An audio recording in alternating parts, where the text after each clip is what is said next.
العليم من الشيطان الرجيم.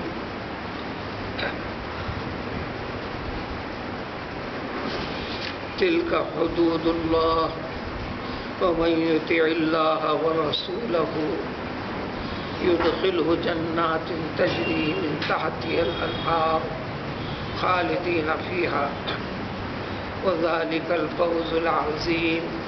ومن يعص الله ورسوله ويتعد حدوده يدخله نارا خالدا فيها وله عذاب مهين.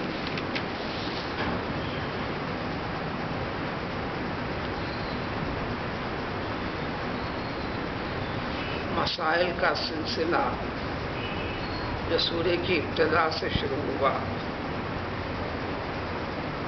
جن میں کئی مسائل پیش کیے گئے. ان سارے مسائل کو سننے سے پہلے اور سننے کے بعد جو ذمہ داری ہوتی ہے، سورہ کی سب سے پہلی آیت میں اسی کا ذکر ہے.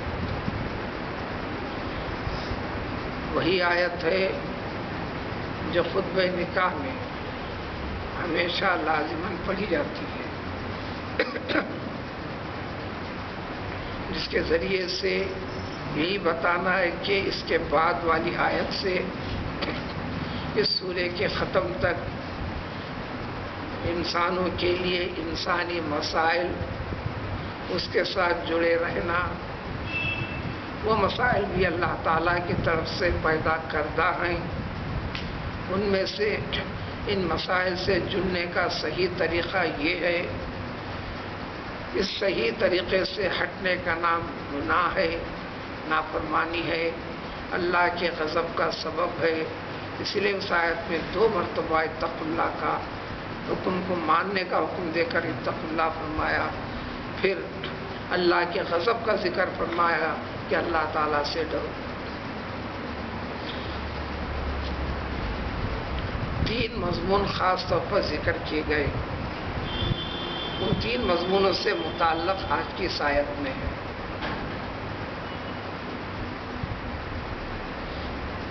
ان 3 مضامین میں جو 12 آیتوں پر مشتمل گزرے، اس میں سے یتیموں کا مسئلہ ہے. ایک یتیم، اس کی یتیمی سے مسائل خاندان کے اور ذمہ دار افراد کے ساتھ جڑ جاتے ہیں.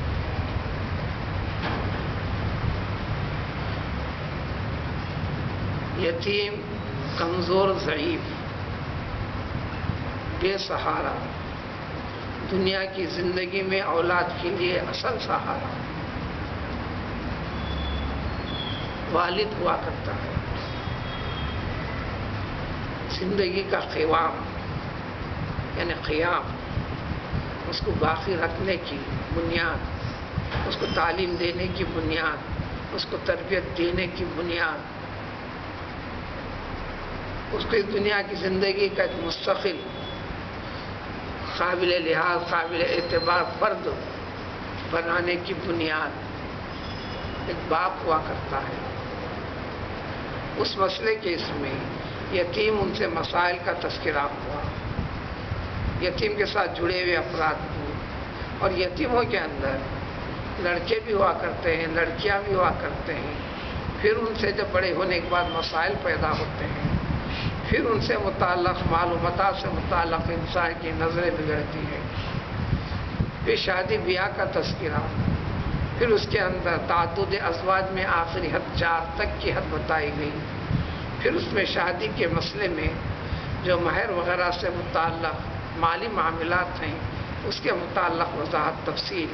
اور پھر چھوٹے کا مال جب بڑا ہونے کے بعد اس کو واپس کر دینا، اور اسی طرح مہر والی رقم بھی اس تک پہنچا دینا. یہ ذمہ داری اس کے حقائق کو ذکر کرنے کے بعد پھر اگر موت واقع ہوتی ہو تو وراثت کے مسائل اور اس کے اندر کون کتنا حقدار ہے، اس کے مسائل، اور کس مقدار سے کس کو دیا جانا ہے، اس کے مسائل کی تفصیل ذکر کی گئی. اصول اور فروع ان افراد کا ذکر کیا گیا. پھر قرابت داری میں میت سے دور کا تعلق ہو جانے والی چیز کا ذکر فرمایا. پھر بھی چند مسائل باقی ہیں، جیسے اللہ کی اقوافی بھائی وغیرہ فلاں فلاں کے کئی مسائل ہیں جو اسی سورے کے اختتام پر، بلکہ سورے کی آخری آیت کا اختتام اسی مسئلے کے اوپر ہونے والا ہے. ان تمام چیزوں کو یہاں اس آیت میں، آج کے اس آیت میں ہے کہ یہ جو چیزیں ہیں تلک حدود اللہ، یہ اللہ تعالیٰ کے حدود ہیں، احکام ہیں، بنا کر مقرر فرما کر دے دیے گئے طریقے جن کا ذکر چلا ہے، جس کا انتہائی اختصار کے ساتھ کیا کیا چیزیں اسے ذکر چلا ہے. اللہ کو مانو، اللہ کی اطاعت کرو، اللہ کی نافرمانی مت کرو. ایک عام چیز سنتے ہیں، عام حکم ہے، ہر حکم ہے، بار بار کلام پاک میں ذکر ہے. اللہ کی اطاعت کرو، اللہ کے رسول کی اطاعت کرو. کہاں مانو؟ اللہ اور رسول کی باتوں کے بتانے کی ذمہ داری جو لے رکھے ہیں، یہ توفیق جس بندوں کے حوالے ہوئی ہے، یہ ذمہ داری جو سنبھالے وہ اولو الامر کہہ کر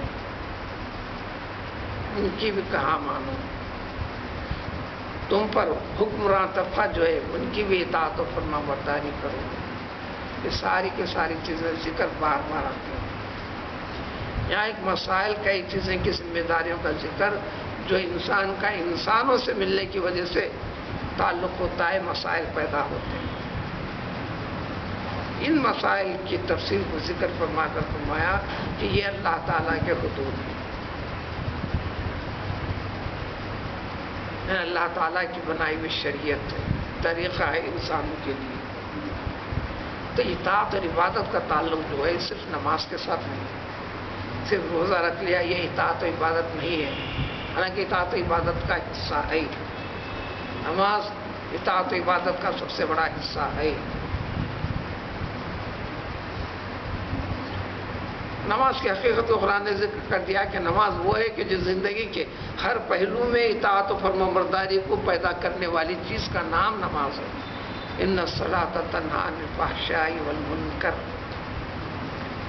اللہ اور اللہ کے رسول صلی اللہ علیہ وسلم نے جتنی چیزوں سے منع فرمایا ہے اس کو کہتے ہیں منکر. اور فحشاء، تم اپنے عقل سے بھی سوچو، تم کو برا لگے گا. دنیا کی ذریعہ عقل سمجھ بوجھ رکھنے والے کی عقل بھی مانتی ہے کہ یہ کام برا ہے، یہ طریقہ برا ہے، یہ فکر بری ہے. شریعت نے بھی منع کیا. تو اس قسم کی ساری خرابیوں سے روکنے والی چیز کا نام نماز ہے. تو یہ عبادتوں کی وجہ سے انسان کی آپسی زندگی، شخصی زندگی، معاملات والی زندگی، تمام زندگی کے اندر خیر، اصلاح والا پہلو پیدا ہونا، اس فکر سے کہ اللہ تعالیٰ کا حکم ہے، میں اللہ کا بندہ ہوں، اللہ مالک ہے، میں مملوک ہوں، اللہ آقا ہے، میں غلام ہوں، اس کے خلاف نہیں کرنا. تو اب اتنے مسائل کو ذکر کر کر تلک حدود اللہ تاکید فرمائے کہ دیکھو یہ اللہ تعالیٰ کے حدود ہیں.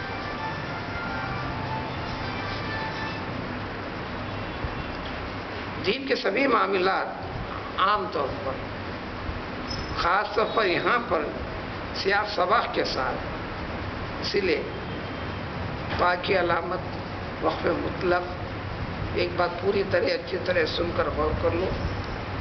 تلک حدود اللہ، کیا جو چیزیں سنی گئی ہیں، جو سورہ کی ابتدا سے پڑھی گئی ہیں، پڑھائی گئی ہیں، بتلائی گئی ہیں، حکم دے رکھا ہے اللہ تعالیٰ نے اتلو ما اوحی الیک من الکتاب.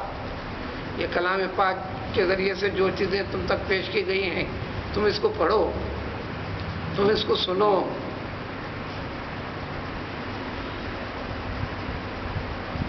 اللہ کا قرب حاصل ہوگا ایک، دوسرے اللہ نے جتنے نصیحتیں فرمائی ہیں تم کو نصیحتیں ملیں گی، احکام جو کرنے کے بتا دیے گئے، جن چیزوں سے رکنا اسے منع کر دیا گیا ہے، اس لیے پڑھو تلکا اتل ما اوحی الیک من الکتاب،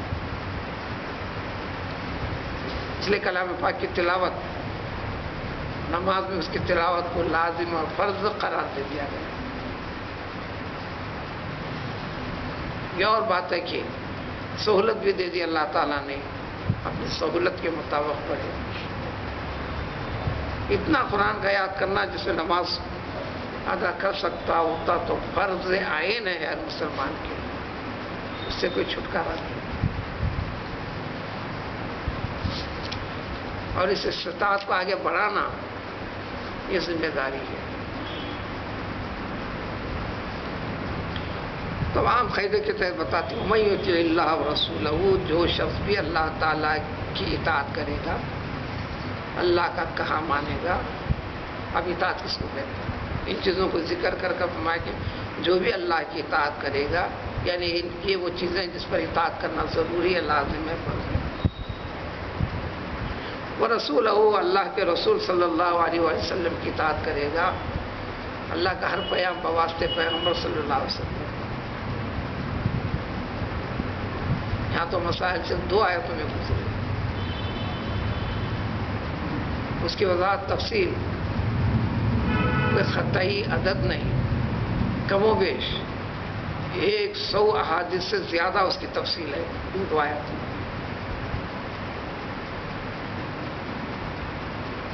جو مسائل میں مسائل پیدا ہوتے ہیں رشتہ داری کے مختلف نوعیتوں کی وجہ سے، جس میں علم میراث کی، مال موروث کی تقسیم کے مسائل پیدا ہوتے ہیں،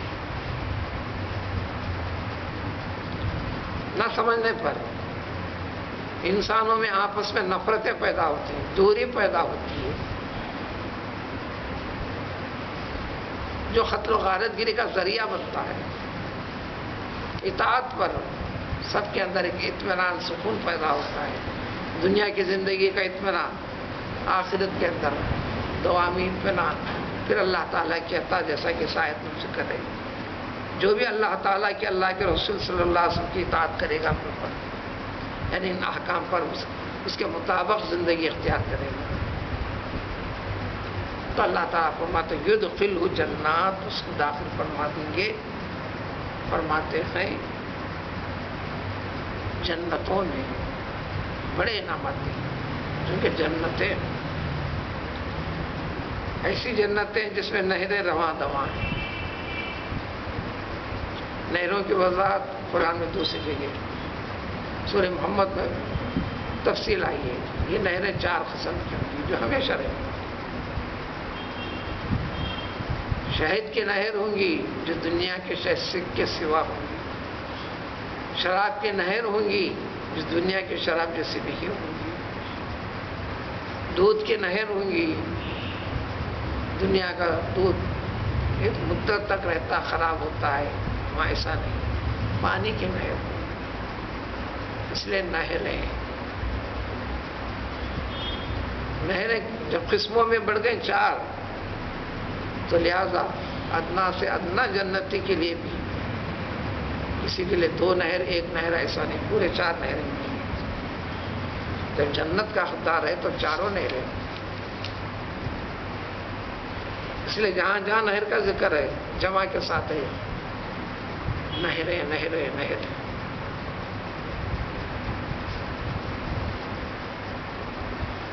تو اللہ کے رسول کی جو اطاعت کرے گا، احکام بتائے ہوئے طریقے کو اختیار کرے گا، اپنائے گا، تو اللہ تعالیٰ اس کو جنتوں میں داخل فرمائیں گے جن کے نیچے سے نہریں جاری ہیں۔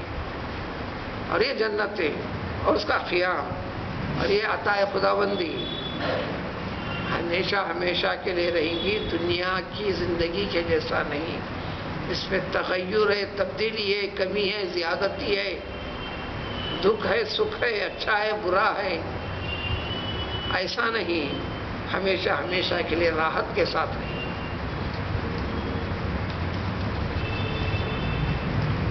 یہ منزل کا مل جانا پا لینا، ذالکہ یہ وہ چیز ہے، فوز العظیم سب سے بڑی کامیابی انسان کے لیے ہے۔ اتنا کہہ دینا کافی تھا، لیکن شرط کے ساتھ فرمائے کہ جو اطاعت کرے گا، ان چیزوں پر عمل کرے گا تو اس کو یہ انعام ملے گا۔ اس کو ملحوظ رکھتے ہوئے کرو، اللہ کی رضامندی کو ملحوظ رکھتے ہوئے کرو۔ ایسا کرنے میں 20 مرحلے میں تمہیں تکالیف بھی اٹھانا پڑے گا، تم اپنے ذہن اور دنیا کے تقاضوں کے لحاظ سے مشقتوں والی زندگی کا مسئلہ بھی پیدا ہو جائے گا، لیکن یہ مشقت تمہارے لیے راحت میں بدل دی جائے گی۔ مشقت عارضی ہے، راحت دائمی ہے۔ یہ سب سے بڑی کامیابی ہے۔ تا کہہ دینا کافی تھا کہ اگر یہ نہیں کرے گا تو ایسا نہیں ہوگا، لیکن وضاحت کے لیے اللہ تعالیٰ نے اس کو وضاحت فرما دی۔ قرآن میں اکثر جگہ ایک پہلو ذکر کرتے ہیں، کلی وضاحت کے بعد اس کا دوسرا پہلو مفہوم مخالف خود بخود اس میں بیان کیے گئے درجے میں ہوتا ہے، وضاحت نکلتی ہے، لہذا تفسیر میں خود بخود تفصیل آ جاتی ہے، لیکن کئی ایک مقامات پر اس کو بھی ذکر کرتے، اس کو بھی ذکر کرتے۔ ابھی پچھلی 2 آیت پہلے آیت میں گزرا، وارثین کے اندر اب کوئی بھی نہیں ہے، صرف ماں اور باپ رہ گئے۔ ایک شخص مر گیا، اس کے وارث میں کوئی بھی نہیں ہے، صرف ماں اور باپ رہ گئے۔ تو ان کے لیے اللہ تعالیٰ فرمایا تھا ماں کو ثلث حصہ دے دو۔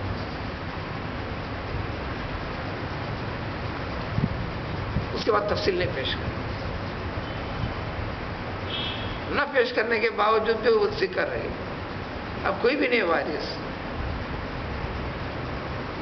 میت کے ماں اور باپ زندہ ہے صرف، تو ماں کو ثلث دے دو، اس کے بعد تفصیل نہیں پیش کرے۔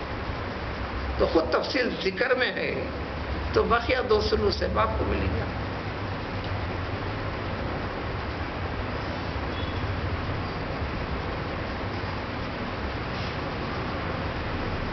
$500 کے نوٹ دے کر ایک شخص کو کہے تم اس میں سے 300 لے لو، یہ تمہارے دونوں کے لیے ہے، تم اس میں سے 300 لے لو، تو بات کھلی واضح ہوگی، باقی 200 دوسرے کے ہوئے۔ پھر یہ وضاحت کی ضرورت نہیں ہوگی کہ باقی جو بچیں گے 200 یہ ان کو دے دینا، ذکر کر دینا، تاکید ہے۔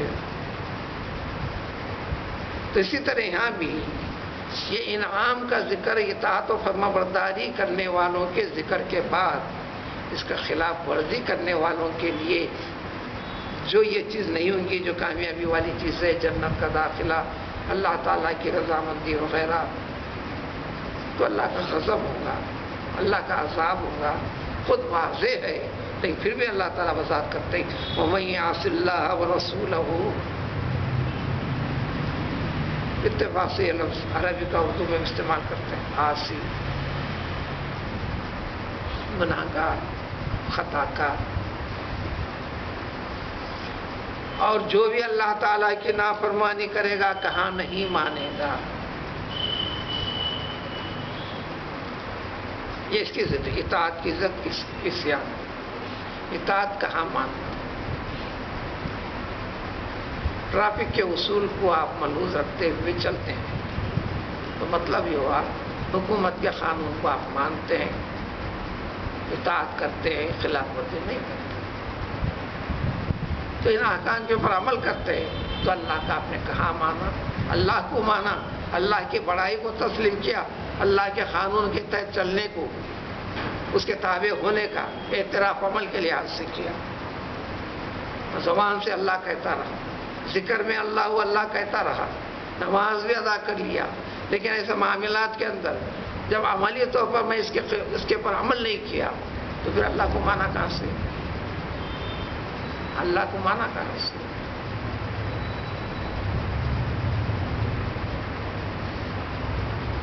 کسی ادارے میں ہو، کسی محکمے میں ہو یا کسی حکومت میں ہو، اسے قانون کے خلاف کرتے ہیں تو پھر آپ اس کے سزا کے مستحق ہوتے ہیں۔ یہ ساری کائنات کا قانون بنانے والی ذات اللہ رب العزت کی، وَمَن يَعْصِ اللَّهَ، جو یہ کہا نہیں مانے گا، ان احکام کی پرواہ کیے بغیر آگے بڑھے گا، فطری طور پر ان چیزوں کے اندر خطا سب سے زیادہ ہوتی ہے، اس لیے تاکید کے ساتھ میراث کی تقسیم میں سب سے زیادہ۔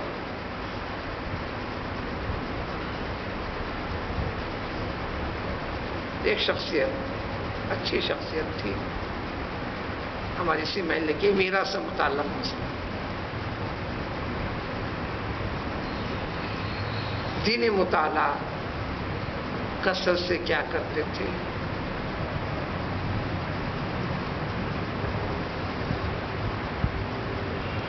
اپنے بارے میں تعارف حقیقت کی وضاحت کرتے فرمایا کہ اردو تفاسیر میں 8 قسم کے تفسیریں شروع سے آخر تک میں پڑھا، کسی ایک کی تفسیری نہیں، جو اردو ترجمے سے ہٹ کر تفسیریں بھی جو مختلف مفسرین کے لکھے ہوئے ہیں، ایک نہیں میں 8 قسم کے تفسیریں پڑھ چکا ہوں، الحمدللہ مبارک۔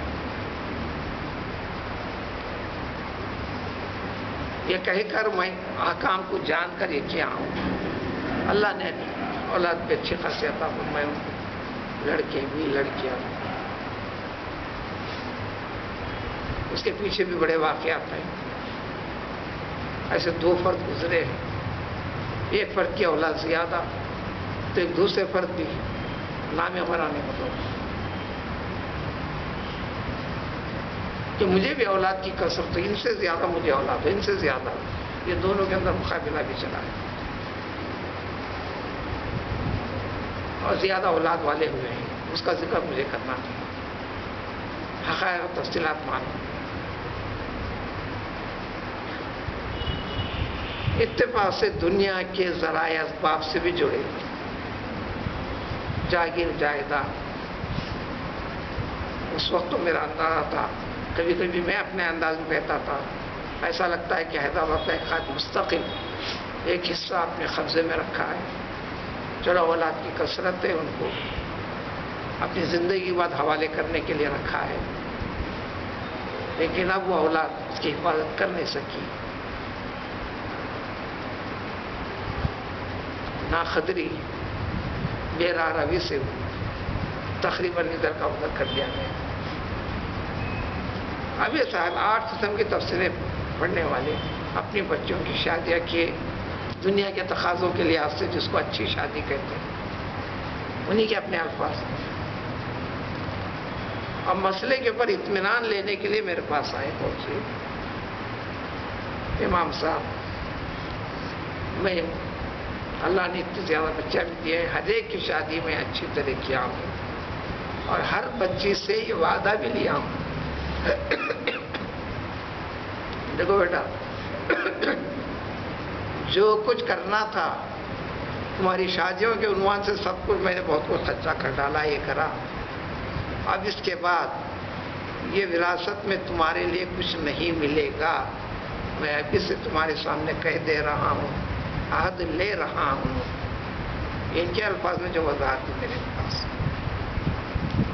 اب رہی جو چیزیں باقی، میں صرف اور صرف بیٹوں کو وہ تقسیم کروں گا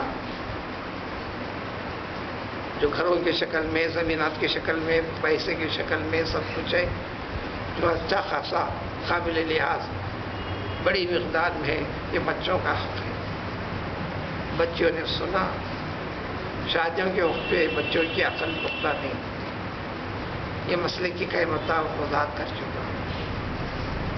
بالغ بلوغ جس کو کہتے ہیں، عقل والی کہتے ہیں، 25 سال کے بعد ذریعہ عقل پختہ ہوتی ہے، اور یہ حد لے رہے شادی کی ابتدائی عمر میں، 25 سال کے بعد شادی کرنا بس شادی برائے شادی ہے۔ عورت کی زندگی بہت چھوٹی ہے، طویل نہیں، آدمی کے جیسے، یعنی ازدواجی زندگی، یہ عمر الگ ہے، ازدواجی زندگی کے لحاظ سے عورت کی عمر بہت چھوٹی ہے، زندہ ہونے مرنے کے لحاظ سے، اولاد کے ہونے نہ ہونے کے اعتبار سے یہ زندگی عورت کی بہت چھوٹی ہے۔ آدمی کی زندگی اگرچہ کہ جوانی کا آخری حد اس کی 40 سے 50 تک اعتبار ہے، اس کے بعد بھی امکانات ہیں، عورت کے اندر وہ امکانات نہیں رہتے، اس کی زندگی چھوٹی ہے آدمی کے مقابلے میں ازدواجی اعتبار سے۔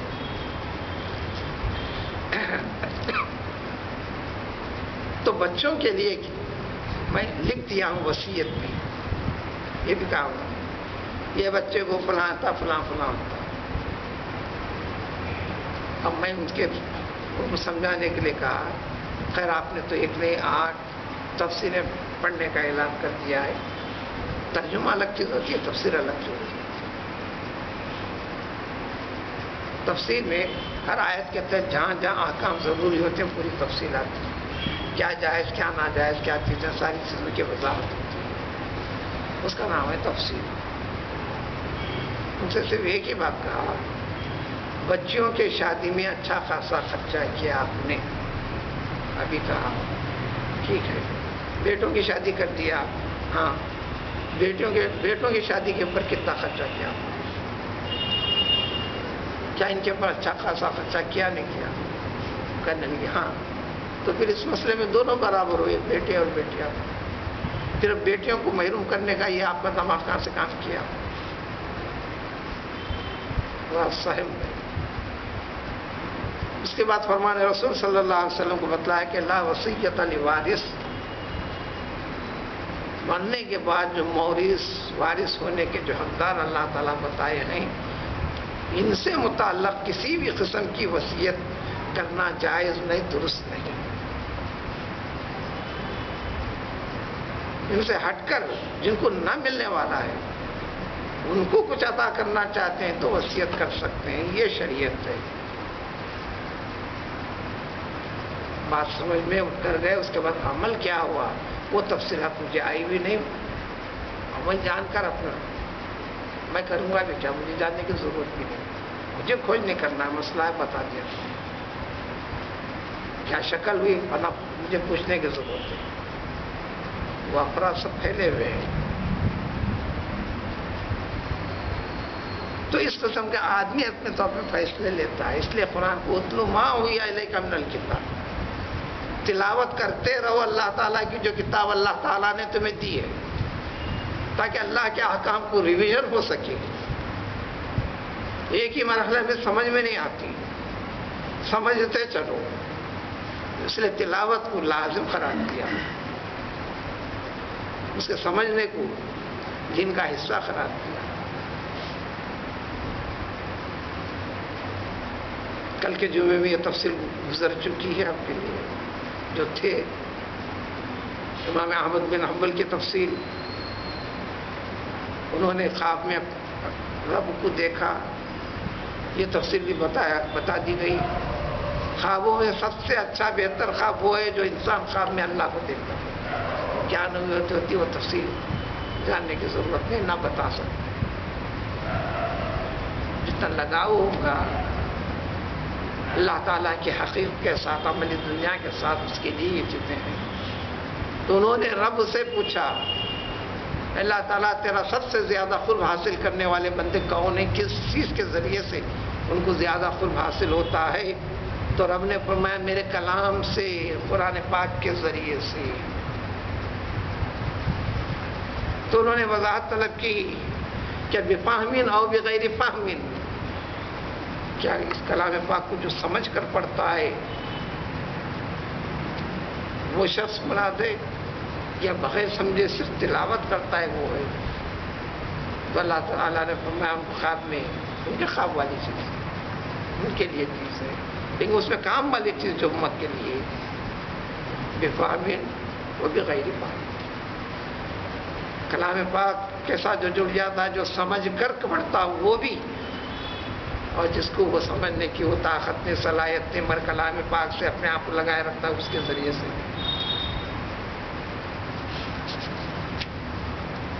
تو وہ کیا چیز ہے؟ تمام عبادتوں کے اندر مقبول اور مردود کا امکان ہے. یہ کلام پاک کے ساتھ جوڑ مقبول عبادت ہے. جتنے اوقات وہ مقبول ہیں.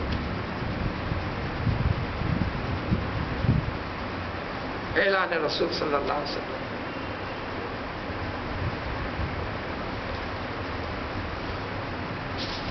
تو وہیں حاصل اللہ جو کہا نہیں مانے گا اللہ کا اللہ کے رسول کا یعنی احکام کی پرواہ نہیں کرے گا. ہاں ہوتے رہتا دیکھیں گے.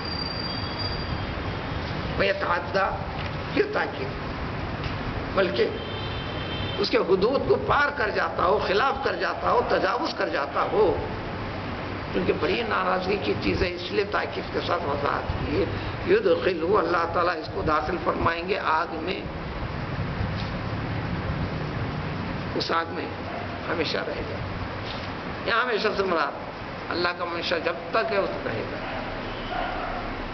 نہ صرف دوزخ میں ڈالا جائے گا, پھر عذاب کی شکلوں میں ایک عذاب کی شکل اس کے لیے بھی ہوگی, عذاب مہین تمام کے سامنے, ذلیل و رسوا کرنے والا بھی عذاب اس کو ملے گا.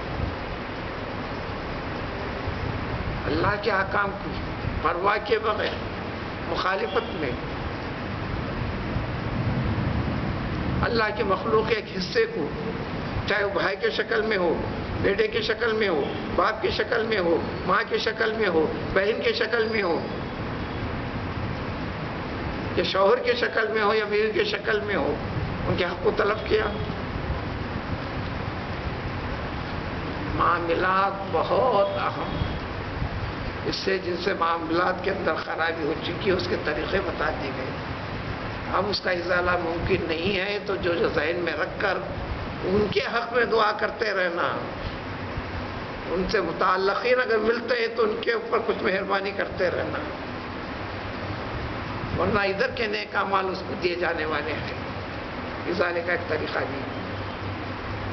یہاں تک ایک چیز ذکر کر چونکہ انہی مسائل کا تذکرہ ہے, انسان کو ازدواجی زندگی کے بعد مسائل پیدا ہونے والے اور جوانی آنے کے بعد خصوصاً جو مسائل پیدا ہوتے ہیں, جو آج کی دنیا کا سب سے زیادہ پھیلا ہوا فحش زمانہ, فحش کاری والے معاملات 20 طریقے کے ساتھ ان طریقوں سے متعلق تفصیل سے جڑی ہوئی آنے والی آیت 2 آیتوں کے اندر وہ تفصیل یہ بھیانک انجام ہے جس کی وجہ سے سارے معاشرے کے اندر خرابیوں کا پیدا ہونا, خود انسان کی زندگی میں معیشت کی تنگی وغیرہ, نحوست جیسی چیزوں کا پھیلتے چلنا, مسائل سے دو چار ہوتے چلنا, یہ خرابیاں ہیں.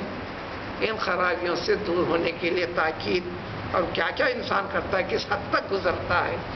خیر گزر گیا, نکلنے کے طریقے, نکلنے کے طریقے بتائے گئے. ضمن میں وہ خرابیاں کیا ہے بتا دی گئی. یہ بڑی بری خرابیاں ہیں. انسان سے ہوس برائے ہوس بول کر آگے بڑھ جاتا ہے.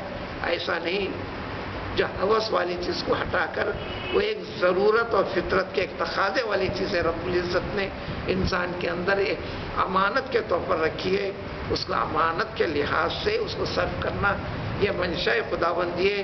اس کے خلاف کرنا اللہ کا کہا نہ ماننا ہے. سمجھ آ گئی, توفیق ہو جائے تو اس سے نکلنے کے طریقے, نہ نکلنے پر ہمیشہ دوزخ کا عذاب ہوگا, اس کی تفصیلات بھی آئے.